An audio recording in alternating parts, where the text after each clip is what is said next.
Hi guys, இந்த JavaScript intro question நிறைய பேர் தடுமாறுவாங்க. கடைசி மட்டும் கொஞ்சம் கவனமாக கேளுங்க. முடிஞ்சால் சேவ் பண்ணிட்டு பாருங்கள் உங்கள் ஃபியூச்சர் ரெஃபரன்ஸ்க்காக. இங்கே பாருங்க, நான் ஒரு ஆப்ஜெக்ட் எடுத்திருக்கேன். அந்த ஆப்ஜெக்ட்டில் ஐடி நேம் பேஜ்னு கொடுத்துட்டு ஒர்க் அப்படிங்கிறது இன்னொரு ஆப்ஜெக்ட், நெஸ்டட் ஆப்ஜெக்ட்டுக்குள்ளே இன்னொரு ஆப்ஜெக்ட். ஓகேங்களா? அதில் ரோல் 1 ரோல் 2 கொடுத்துருக்கேன். இப்போ என்ன பண்ணுறேன்னா, ஸ்ப்ரெட் ஆப்ரேட்டர் யூஸ் பண்ணி ஆப்ஜெக்ட் 1 ஆப்ஜெக்ட் 2க்குள்ளே போட்டிருக்கேன்.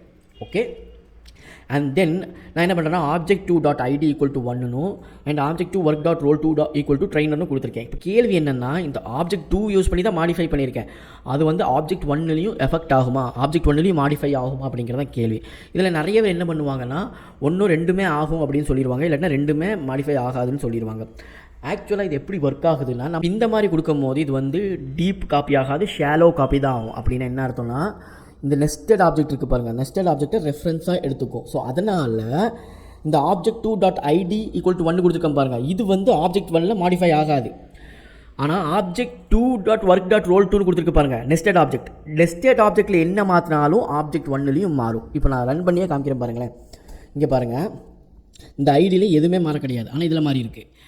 இங்கே நெஸ்டட் ஆப்ஜெக்ட்டில் ரோல் 2ல் பாருங்கள், இதுலேயும் ட்ரெயினர்னு மாறி இருக்குது, இதுலேயும் ட்ரெயினர்னு மாறி இருக்குது. ஸோ உங்களுக்கு புரிஞ்சிருக்கும்னு நினைக்கிறேன். இந்த மாதிரி டிப்ஸ் அண்ட் ட்ரிக்ஸ் கண்டிப்பாக என்னை ஃபாலோ பண்ணிக்கிங்க.